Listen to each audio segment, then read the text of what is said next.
আমরা সবাই পাপী, আমাদের পাপের কোনো শেষ নাই। আওয়াজ করে বলেন ঠিক কিনা? আল্লাহ তাআলা কাদেরকে পছন্দ করেন? আমরা আল্লাহ তাআলার প্রিয় ভাজন, প্রিয় বান্দা হতে চাই কি চাই না বলেন তো? চাই। এই 10টি গুণ যাদের মধ্যে থাকবে তাদের জন্য আল্লাহ তাআলা ক্ষমা এবং মহা প্রতিদানের ঘোষণা দিয়েছেন। সুবহানাল্লাহ বলেন। এবং এই 10টি বৈশিষ্ট্যের মধ্যে ইসলামের মৌলিক যে মূল্যবোধগুলো, মোরালিটি, এথিক্স, এগুলো চলে এসেছে। মৌলিক কথাগুলো দিন ইসলামের প্রায় সকল অনুষঙ্গের সমাবেশ ঘটেছে এই আয়াত। এবং এই আয়াতে পুরুষের পাশাপাশি নারীদেরকেও আল্লাহ তাআলা স্পেশাল গুরুত্ব দিয়েছেন। তার মানে নেক আমল করলে, ভালো কাজ করলে, সৎ কর্ম করলে সেটাতে নারী আর পুরুষ সমান। পুরুষ ইবাদত করলে যেই সওয়াব, নারীরা করলেও সেই সওয়াব। পড়েন সুবহানাল্লাহ।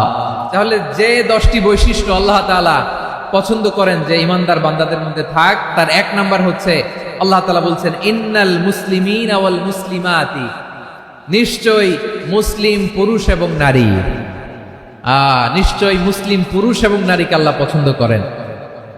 আমরা মুসলিমরা সবাই এখানে আওয়াজ করে বলেন আমরা মুসলিম কিনা? মুসলিমিন ওয়াল মুসলিমাত, মুসলিম পুরুষ এবং নারীকে আল্লাহ পছন্দ করেন। ইসলাম মানে হচ্ছে আত্মসমর্পণ করা, সারেন্ডার করা। ইসলাম মানে সারেন্ডার করা কার সামনে? আল্লাহর ইচ্ছার সামনে, আল্লাহর আদেশের সামনে, আল্লাহর আইনের সামনে আত্মসমর্পণের, সারেন্ডারের নামই হচ্ছে ইসলাম। চিল্লায় বলেন ঠিক কিনা? কেউ যখন নিজেকে মুসলিম বলে দাবি করে, তখন আল্লাহর কোনো বিধান আসলে, আল্লাহর কোনো আইন তার সামনে আসলে সেটা মানবো কি মানবো না এমন কথা বলার তার সুযোগ নাই, মানতেই তাকে হবে। আওয়াজ করে বলেন ঠিক কিনা? এই আয়াতের পরেই আল্লাহ বলছেন ওয়ামা কানা লি মুমিনিন ওয়ালা মুমিনাতিন ইযা কাদাল্লাহু ওয়া রাসূলুহু আমরান আন ইয়াকুনা লাহুমুল খিয়ারাতু মিন আমরিহিম। আল্লাহর পক্ষ থেকে কোনো বিশ্বাসী নারী পুরুষের সামনে যখন কোনো বিধান আসে, কোনো আইন আসে, তখন সে আইন সে মানবে না এমন কোনো অপশন তার নাই। মানলেও হবে, না মানলেও হবে এমন কোনো অপশন আছে নাকি বলেন? এমন কোনো অপশন নাই। আল্লাহর আদেশ আসার সাথে সাথেই সেটার সামনে আমরা সারেন্ডার। ঠিক কিনা বলেন? আল্লাহর আদেশ আসলেই সারেন্ডার, আল্লাহর কথা আসলেই সারেন্ডার। এখানে আমার কথা চলবে? প্রিয় ময়মনসিংহবাসী আওয়াজ করে বলেন আল্লাহর আদেশের সামনে আমার নিজের কোনো ইচ্ছা আছে? আমার কোনো কথা আছে? যারা আল্লাহর আদেশের সামনে নিজেকে সঁপে দেয়, যারা আল্লাহর আদেশের সামনে নিজের ইচ্ছাকে বিসর্জন দেয়, যারা আল্লাহর বিধানের সামনে নিজের কথা, খায়েশ সবকিছুকে স্যাক্রিফাইস করে, তারাই হচ্ছে মুসলিম। সুবহানাল্লাহ বলেন। এজন্য আল্লাহ বলেন আমার প্রিয় বান্দাদের প্রথম বৈশিষ্ট্য তারা হচ্ছে ইন্নাল মুসলিমিনা ওয়াল মুসলিমাতি, তারা আমার বিধানের সামনে আত্মসমর্পণ করে, আমার আইনের সামনে আত্মসমর্পণ করে, আমার কথার সামনে তারা কোনো কথা বলে না। কারণ গোটা দুনিয়ায় আকাশে কিংবা জমিনে যেখানেই যেটা থাক না, সব সারেন্ডার করেছে এক সত্তার সামনে। জোরে বলেন তিনি কে? রব্বুল আলামিন বলেন ওয়ালাহু আসলামা মান ফিস সামাওয়াতি ওয়াল আরদি তাওআন ওয়া কারহা ওয়া ইলাইহি ইউরজাউন। আকাশ কিংবা জমিনে যেখানেই যেটা থাক না, সব কিছু সারেন্ডার করেছে একজনের সামনে। আওয়াজ করে বলতে হবে তিনি কে? সব আল্লাহর সামনে সারেন্ডার করে, সারেন্ডার। আমরাও আল্লাহর ইচ্ছার সামনে সারেন্ডার। আল্লাহর কোনো বিধান দিয়ে যদি কেউ কোনো নসিহত করে, আপনি শুনবেন না? না রেগে যাবেন? আল্লাহর আইন দিয়ে যদি আপনাকে আদেশ করা হয়, উপদেশ দেয়া হয়, আপনি শুনবেন না? নাকি রিঅ্যাক্ট করবেন? না, খবরদার, রিঅ্যাক্ট করা যাবে না। আল্লাহর বিধানের সামনে বিশ্বাসী বান্দার কোনো অপশন থাকে না, কথা থাকে না। চিল্লায় বলেন ঠিক কিনা? ঠিক যেমন সাইয়েদনা ইব্রাহিম আলাইহিস সালাম আত্মসমর্পণ করেছেন। আল্লাহ তাআলা বলেন ইয ক্বালা লাহু রাব্বুহু আসলিম ক্বালা আসলামতু লিরাব্বিল আলামিন। যখন আল্লাহ সাইয়েদনা ইব্রাহিম আলাইহিস সালামকে বললেন ও ইব্রাহিম, ইসলাম ধর্ম গ্রহণ করো, আত্মসমর্পণ করো, সারেন্ডার করো, আল্লাহর খলিল ইব্রাহিম আলাইহিস সালাম কোনো কথা চিন্তা না করে, ডানে বায়ে না তাকিয়ে, কোনো কিছু না ভেবে মুহূর্তেই বলে আসলামতু লিরাব্বিল আলামিন। গোটা বিশ্বের রব আল্লাহর সামনে আমি ইসলাম ধর্ম গ্রহণ করলাম, সারেন্ডার করলাম। সুবহানাল্লাহ বলো। আল্লাহ বলতে দেরি, সারেন্ডার করতে দেরি নাই। এভাবে নিজেকে আল্লাহর সামনে সঁপে দিতে হবে। আবার সাইয়েদনা ইউসুফ আলাইহিস সালাম বললেন, তাওয়াফফানি মুসলিমান ওয়া আলহিকনি বিস-সালিহিন। ও আল্লাহ, মুসলিম হিসেবে তুমি আমাকে মৃত্যু দাও, আর নেককারদের সাথে তুমি একত্রিত হওয়ার তৌফিক দাও। তাহলে আত্মসমর্পণকারী হিসেবে আমরা বাঁচতেও চাই, মরতেও চাই, ঠিক কিনা বলেন? আল্লাহর আদেশের সামনে আমার কোনো অপশন নাই যে আমি এটা চয়েস করলেও পারি, না করলেও পারি, মানলেও পারি, না মানলেও পারি, এরকম অপশন ইখতিয়ার কি আল্লাহ আমাকে দিয়েছে? না। সারেন্ডার। আল্লাহ তুমি যা বলেছো, আমান্না আমান্না আতা'না আমান্না আসলামনা, আল্লাহ মেনে নিলাম, শুনলাম, পালন করলাম। এটাই হচ্ছে মুসলিমের বৈশিষ্ট্য। আমার প্রিয় ময়মনসিংহের ভাইয়েরা, এই দুনিয়াতে সব নবীরা মুসলিম ছিলেন। সব নবীরা সাইয়েদনা ইব্রাহিম আলাইহিস সালামের মতো, ইউসুফ আলাইহিস সালামের মতো আল্লাহর আদেশের সামনে আত্মসমর্পণ করেছে। আল্লাহর সামনে নিজেকে সঁপে দিলেই সম্মান, আল্লাহর সামনে আত্মসমর্পণ করলেই ইজ্জত। ইসলামকে রেখে দিয়ে অন্য কোথাও ইজ্জত খুঁজলে আমাদেরকে বেইজ্জতি করে ছাড়বেন কে? এজন্য ওমর ফারুক রাদিয়াল্লাহু তাআলা আনহু বলতেন, নাহনু কওমুন আ'আজ্জানাল্লাহু বিল ইসলাম ফাইন বিতাগাইনাল ইজ্জাতা বিগাইরিহি আদাল্লানাল্লাহ। আমরা এমন জাতি, যে জাতিকে আল্লাহ তাআলা ইসলামের মাধ্যমে সম্মানিত করেছেন। ইসলাম ছাড়া অন্য কোথাও যদি আমরা সম্মান খুঁজি, আমাদেরকে বেইজ্জত করবেন কে? আমাদের সম্মান ইসলামে। ইসলাম সময়ের অপরিহার্য বাস্তবতা, অপরিহার্য বাস্তবতা। স্যামুয়েল হ্যান্টিংটন একটা বই লিখে গোটা বিশ্ব কাঁপিয়েছেন, দ্য ক্ল্যাশেস অফ সিভিলাইজেশন, সভ্যতার সংঘাত। এই পৃথিবীতে অনেক সভ্যতার উত্থান হয়েছে, পতন হয়েছে। প্রিয় ময়মনসিংহবাসী, আমার কথা শুনতেছেন? হ্যাঁ, শুনতেছেন? দেখি আওয়াজ করে পড়েন তো, লিল্লাহে তাকবীর। সবাই পড়েননি? এত লক্ষ মানুষ তাকবীর দিলে এই আওয়াজ হয়? আমি বিশ্বাস করি না। সবাই পড়েন নাই। সবাই গলা ছেড়ে দিয়ে আওয়াজ করে পড়ুন তো, লিল্লাহে তাকবীর, লিল্লাহে তাকবীর, লিল্লাহে তাকবীর। দ্য ক্ল্যাশেস অফ সিভিলাইজেশন, সভ্যতার সংঘাত। স্যামুয়েল হ্যান্টিংটন একটা বই লিখে গোটা বিশ্ব কাঁপিয়েছেন। বিভিন্ন সভ্যতার উত্থান এই পৃথিবীতে ঘটেছে, আবার পতন হয়েছে। এই পৃথিবীতে এসেছে আর্য সভ্যতা, বৈদিক সভ্যতা, মেসোপটেমীয় সভ্যতা, মহেঞ্জোদারো সভ্যতা, সিন্ধু সভ্যতা, অনেক সভ্যতা। এখন চলতেছে পাশ্চাত্যের ডোমিনেশন, তারা এখন সুপার পাওয়ার। স্যামুয়েল হ্যান্টিংটন বলে, এক সভ্যতা, এক সুপার পাওয়ার বেশি দিন প্রভাব খাটাতে পারে না। এই পাশ্চাত্যের এই সভ্যতারও একদিন কবর রচিত হবে, এটাও একদিন নিচে নামতে বাধ্য হবে। এরপরে এমন এক সভ্যতা দাঁড়াবে, যে সভ্যতার পতাকার মধ্যে থাকবে লেখা লা ইলাহা ইল্লাল্লাহ। ওই সভ্যতার পতন পৃথিবীর কেউ করতে পারবে না। চিল্লায় বলেন ঠিক কিনা? সেটাই হচ্ছে ইসলাম। নাহনু কওমুন আ'আজ্জানাল্লাহু বিল ইসলাম। আমরা এমন জাতি, যে জাতিকে ইসলাম দিয়ে সম্মানিত করেছে কে? ফাইন ইবতাগাইনাল ইজ্জাতা বিগাইরিহি আযাল্লানাল্লাহ। ইসলাম ছাড়া অন্য কোথাও যদি আমরা সম্মান তালাশ করি, আমাদেরকে আল্লাহ তাআলা অপমানিত করে ছাড়বেন। এজন্য আল্লাহর হাবিব বলেন, 6টি মৌলিক কর্মসূচির সারমর্ম হলো ইসলাম। আওয়াজ করে বলেন তো কয়টি? হাদিসে জিবরিলে সাইয়েদনা জিবরিল আলাইহিস সালাম বিশ্বনবীকে বললেন, ও নবী, আপনি বলেন তো ইসলাম কি? ইয়া মুহাম্মদ আখবিরনি আনিল ইসলাম। ইসলাম কারে বলে আপনি বলেন। আল্লাহর হাবিব বললেন, আল ইসলাম আন তাশহাদা আন লা ইলাহা ইল্লাল্লাহ ওয়া আন্না মুহাম্মাদার রাসূলুল্লাহ ওয়া তুকিমাস সালাতা ওয়া তুতিয়াজ যাকাতা ওয়া তাসুমা রমাদানা ওয়া তাহুজ্জাল বাইতা মান ইসতাতাআ ইলাইহি সাবিলা। আল্লাহর হাবিব ফরমান 6টি মৌলিক কর্মসূচির সারমর্ম হলো ইসলাম। এক হলো তুমি সাক্ষী দিবা আল্লাহ ছাড়া কোনো ইলাহ নাই, মুহাম্মদ ছাড়া রাসূল নাই, তিনি আমাদের রাসূল। সালাত কায়েম করবা, যাকাত আদায় করবা, সামর্থ্য থাকলে আল্লাহর ঘরে হজ করতে যাবা। এই 6টা কর্মসূচির সারমর্মের নাম হলো ইসলাম। ময়মনসিংহবাসী আওয়াজ করে বলেন, এই 6টা কর্মসূচির সারমর্মের নাম কি? তাহলে ইসলাম কারে বলে বুঝতে পারছেন?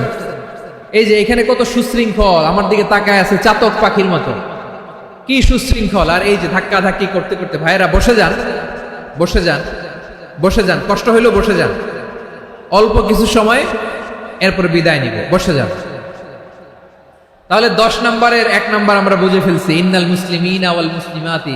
আল্লাহ বলেন মুসলিম পুরুষ এবং নারী আমার কাছে প্রিয়, যারা আমি আল্লাহর আদেশের সামনে নিজেদেরকে সোপর্দ করে দেয়, সারেন্ডার করে দেয়, আমি আল্লাহর বিধানের সামনে নিজেকে সঁপে দেয়, আমি আল্লাহর ইচ্ছার সামনে নিজের ইচ্ছা বিসর্জন দেয়, আমি আল্লাহর সামনে সে সারেন্ডার করে, আত্মসমর্পণ করে, সেই মুসলিম। ঠিক কিনা বলেন?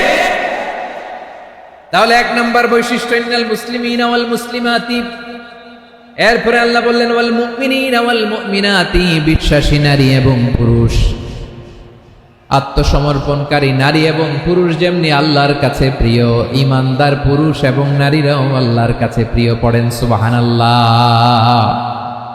মুমিনিনা ওয়াল মুমিনাতি, দেখেন আমি আলোচনার শুরুতেই বলেছি এই আয়াতে আল্লাহ তাআলা পুরুষদের কথা বলার সাথে সাথে পাশাপাশি কাদের কথা বলেছেন? নারীদের কথা। আওয়াজ করে বলেন, কাদের কথা? নারীদের কথা বলেছেন। এজন্য মুমিনিনা ওয়াল মুমিনাতি, আল্লাহ ইমানদার পুরুষদের যেমনি পছন্দ করেন, ইমানদার নারীদেরকেও তিনি পছন্দ করেন। ইমান মানে হচ্ছে স্বীকৃতি দেওয়া। ইমান মানে স্বীকৃতি দেওয়া। কিসের স্বীকৃতি? বিশ্বাসের স্বীকৃতি। কিসের? মাশাআল্লাহ, বিশ্বাসের স্বীকৃতি। এই পৃথিবীতে বিশ্বাসের দাম বড্ড বেশি। এই পৃথিবীতে সবচেয়ে দামি জিনিস কি? বিশ্বাস। বিশ্বাস ছাড়া এই জগৎ চলে? স্বামী স্ত্রীর সম্পর্ক কিসের উপর টিকে থাকে বলেন তো? হ্যাঁ, বিশ্বাসের উপর টিকে থাকে। স্বামী স্ত্রীর সম্পর্ক টিকে থাকে বিশ্বাসের উপর। আচ্ছা, পার্টনারশিপে যারা ব্যবসা করেন, পার্টনারশিপের বিজনেস, এটা টিকে থাকে কিসের উপর? বিশ্বাসের উপর। এই জগৎটাই চলে বিশ্বাসের উপর। বিশ্বাসীরা এই পৃথিবীতে না থাকলে আল্লাহ এই পৃথিবীও টিকায় রাখতেন না। একজন বিশ্বাসী এই পৃথিবীর বুকে বেঁচে থাকলে আল্লাহ তাআলা এই পৃথিবী ধ্বংস করবেন না। চিল্লায় পড়েন আল্লাহু আকবার। এই পৃথিবীর সবচেয়ে দামি বস্তু বিশ্বাস, সবচেয়ে দামি। বিশ্বাস দিয়ে এই পৃথিবী চলে। এজন্য জ্ঞানীরা বলে বিশ্বাসে মিলায় বস্তু, তর্কে বহুদূর। বলে না? বিশ্বাসে মিলায় বস্তু, তর্কে বহুদূর। বিশ্বাসে এই পৃথিবী টিকে থাকে। আচ্ছা দেখেন, ঢাকা থেকে একজন লোক কক্সবাজার যাবে। প্রিয় ময়মনসিংহবাসী আওয়াজ করে বলেন, কই যাবে? ডবল ডেকার বাস আছে না, যেগুলোতে ঘুমায় ঘুমায় যাওয়া যায়। তো দেখবেন অনেক প্যাসেঞ্জার বাসে উঠে আস্তে করে ব্ল্যাঙ্কেট নিয়ে, কম্বল নিয়ে ঘুম দিতেছে। ঘুম দেখেন তার কি বিশ্বাস ড্রাইভারের উপরে। এই বাস তো তারা চালাইতে চালাইতে নওগাঁ নিয়ে যেতে পারে, এই বাস তো তারা নিয়ে পঞ্চগড় ছেড়ে দিতে পারে, কিন্তু তার কোনো টেনশন নাই। সে দেখবেন ব্ল্যাঙ্কেট নিয়ে, কম্বল নিয়ে দিছে জনমের ঘুম। এর কারণ তার বিশ্বাস আছে যে সকালবেলা এই বাস কক্সবাজারেই পৌঁছবে। দেখেন বিশ্বাসের কত দাম। ঢাকা থেকে জেদ্দা উমরা করতে যারা যান, দেখবেন 40,000 ফিট উপরে বিমানে অনেকে কম্বল চাপা দিয়ে ঘুম দিতেছে। ঘুম। এই বিমান 40,000 ফিট উপর দিয়ে পাইলট চালায়া এটাকে আফ্রিকার জঙ্গলে নিয়ে যায় নাকি ভারত মহাসাগরে নিয়ে যায়, তার কোনো টেনশন নাই। সে ঘুম, কারণ তার পাইলটের উপর, এই এয়ারলাইন্সের উপর বিশ্বাস আছে যে সকালবেলায় এটা জেদ্দা আন্তর্জাতিক বিমানবন্দরে ল্যান্ড করবে। ঠিক কিনা বলে? বাবা বাবা তার কলিজার টুকরো সন্তানকে, ছোট্ট ছেলেটাকে দেখবেন মাঝে মাঝে আদর করে এরকম শূন্যে ছুঁড়ে মারে। আপনারা মারেন? ময়মনসিংহের বাবারা বাচ্চাদের সাথে এরকম মজা করেন না? তো উত্তর দেন না কেন? আপনারা করেন? বাবা তার সন্তানকে, ধরেন ছোট্ট মেয়েটাকে আদর করে কোলে তুলে এরকম শূন্যে ছুঁড়ে মারে। তো মেয়েটাকে শূন্যে ছুঁড়ে মারলে দেখবেন মেয়েটা খিলখিল করে হাসে, খিলখিল করে হাসে। ও যদি নিচে পড়ে ওর হাতও ভাঙবে, পাও ভাঙবে, তারপরেও হাসে। কেন হাসে? কারণ মেয়েটার বিশ্বাস আছে যে আব্বু আমারে ছাড়বে না, আব্বু আমাকে ঠিকই ধরে ফেলবে। চিল্লায় বলেন ঠিকই না? ও আমার প্রাণের ময়মনসিংহের ভাইরে, জমিন চলে বিশ্বাসে। বিশ্বাস এই পৃথিবীর সবচাইতে দামি সম্পদ। এজন্য একজন বিশ্বাসী জমিনের মধ্যে বেঁচে থাকলে জমিনের উপর আল্লাহ প্রলয়ঙ্কারী কিয়ামত দিবে না। এজন্য আল্লাহ বললেন ওয়াল মুমিনিনা ওয়াল মুমিনাতি, বিশ্বাসী পুরুষ এবং নারীকে আমি আল্লাহ বড্ড ভালোবাসি। তারা এমন ভাবে বিশ্বাস করে না দেখে বিশ্বাস। আল্লাহ বলছেন আল্লাযীনা ইউমিনুনা বিল গায়বি ওয়া ইউকিমুনাস সালাহ, আমার বিশ্বাসী বান্দারা না দেখে বিশ্বাস করে। অদৃশ্যের প্রতি তারা বিশ্বাস রাখে, না দেখে বিশ্বাসটাই আসল বিশ্বাস। ঠিক কিনা বলেন? আচ্ছা, বুঝে থাকলে উত্তর দেন। আমার হাতে 3টা চকলেট নিয়ে যদি আমি বলি এই যে আমার হাতে চকলেট, তুমি বিশ্বাস করো? আপনি তো বলবেন করি, কারণ চকলেট তো দেখা যায়। বিশ্বাস না করে যাবেন কই? কিন্তু আপনারা না দেখায়া 3টা চকলেট এরকম মুষ্টিবদ্ধ করে পিছনের দিকে নিয়ে যদি বলি বন্ধু আমার পিছনে ডান হাতের মুঠায় কিন্তু 3টা চকলেট আছে, বিশ্বাস করো? ও না দেখেও যদি বলে বন্ধু তুই যেহেতু বলছিস বিশ্বাস করি, যদি করে এটাই আসল বিশ্বাস। না দেখে বিশ্বাস করাটাই আসল বিশ্বাস। চিৎকার করে বলেন ঠিক কিনা? এজন্য আল্লাহ বললেন না দেখে বিশ্বাস হলো আসল বিশ্বাস। অদৃশ্যের প্রতি বিশ্বাসকে বলে প্রকৃত বিশ্বাস। আল্লাযীনা ইউমিনুনা বিল গায়ব, আমার বান্দারা না দেখে আমি আল্লাহর উপর বিশ্বাস করে। এবার বিশ্বনবী বললেন 6টি মৌলিক কর্মসূচির সারমর্মের নাম যেমনি হলো ইসলাম, ঠিক তেমনি 6টি মৌলিক বিশ্বাসের বিষয়ের উপর ঈমান আনার নাম হলো বিশ্বাস। সুবহানাল্লাহ বলেন। 6টা মৌলিক বিষয়ের উপর যদি আপনি বিশ্বাস রাখেন এটা হচ্ছে ঈমান। সেটা কি? সাইয়েদনা জিবরাইল বললেন ইয়া মুহাম্মদ আখবিরনি মাল ঈমান, ঈমান কারে বলে বলো। আল্লাহর নবী বললেন আন তুমিনা বিল্লাহ, আল্লাহর উপর ঈমান আনবা। কার উপর? আরো জোরে বলেন কার উপর? আল্লাহ নামটা আপনাদের ভাল লাগে? আল্লাহর জিকির যে করছেন কেমন লাগে? সবাই মিলে গলা ছেড়ে আল্লাহরে ডাক দেন তো, বলেন আল্লাহ। আরো জোরে আল্লাহ। প্রাণ খুলে একসাথে ইয়া আল্লাহ।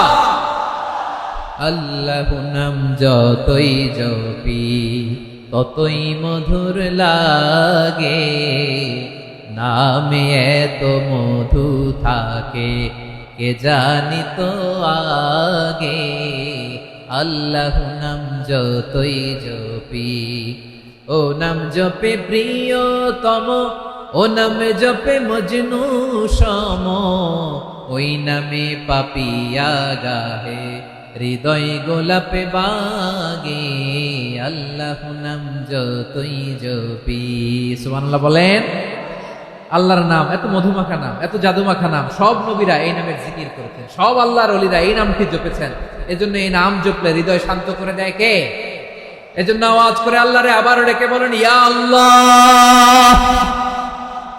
বিশ্বনবী বললেন ঈমান মানে আন তুমিনা বিল্লাহ, আল্লাহর উপর ঈমান আনবা, ওয়া মালাইকাতিহি, ফেরেশতাদের উপর ঈমান আনবা, ওয়া কুতুবিহি, আল্লাহর পাঠানো কিতাবের উপর ঈমান আনবা, ওয়া রুসুলিহি, রাসূলের উপর ঈমান আনবা, ওয়াল ইয়াউমিল আখিরি, শেষ বিচারের প্রতি ঈমান আনবা, ওয়া তুমিনা বিল কদরি খাইরিহি ওয়া শাররিহি, আল্লাহর দেয়া তাকদীরের উপর ঈমান আনবা। ঠিক কিনা বলেন? তাহলে এই 6টা মৌলিক বিষয়ের উপর বিশ্বাসকে বলে ঈমান। আল্লাহ ওই ঈমানদারদেরকে পছন্দ করে যাদের ঈমান এরকম মজবুত। আল্লাহ বললেন ওয়াল মুমিনিনা ওয়াল মুমিনাতি, ঈমানদার পুরুষ এবং নারীরাও আমার কাছে বড্ড প্রিয়। তাহলে আমার প্রিয় ভাইরা, ইসলাম যেমনি বুঝেছেন সারেন্ডার, ঈমান মানে হচ্ছে বিশ্বাস, বিশ্বাসের স্বীকৃতি। এই বিশ্বাস না থাকলে ওই মানুষের কোনো দাম নাই। ঈমান ছাড়া নেক আমলের কোনো দাম নাই। ঈমান হলো সংখ্যার মতো, নেক আমল হলো শূন্যের মতো। বুঝে থাকলে উত্তর দেন। ঈমান কিসের মতো? কথা বলে না, বুঝে নাই বোধহয়। ঈমান কিসের মতো? সংখ্যা। আর নেক আমল শূন্য। আচ্ছা, আপনি ঈমান আনেন না, ঈমান ছাড়া খালি নেক আমল, তাহাজ্জুদ, নামাজ, রোজা, জিকির, আজকার, এক এক ইবাদতের কারণে খালি শূন্য পাইতেছেন। শূন্য পেতে পেতে পেতে পেতে হাজারটা শূন্য। এটার কোনো দাম আছে? কথা কয় না, দাম আছে। কিন্তু আপনি ঈমান আনার পর একটা সংখ্যা পেয়ে গেলেন, 1। এবার নেক আমল করলেই একের পাশে শূন্য বসে গেলে কত হয়? 10। এবার আবার দান করলেন, আরেকটা শূন্য পাইছেন, কত হইছে? এবার আল্লাহর কোরআনের তেলাওয়াত করলেন, আরেক শূন্য, কত হইছে? এবার জিকির করলেন, আরেক শূন্য, কত হইছে? আবার ভালো কাজ করলেন, আরেক শূন্য, কত হইছে? এখন যত সৎকর্ম নেক আমল করেন, শূন্য যত বাড়ে, এটার দাম আছে না নাই? এজন্য আমার প্রিয় ভাইয়েরা, ঈমানের দাম সবচেয়ে বেশি। ঈমান হলো সফলতার মাপকাঠি।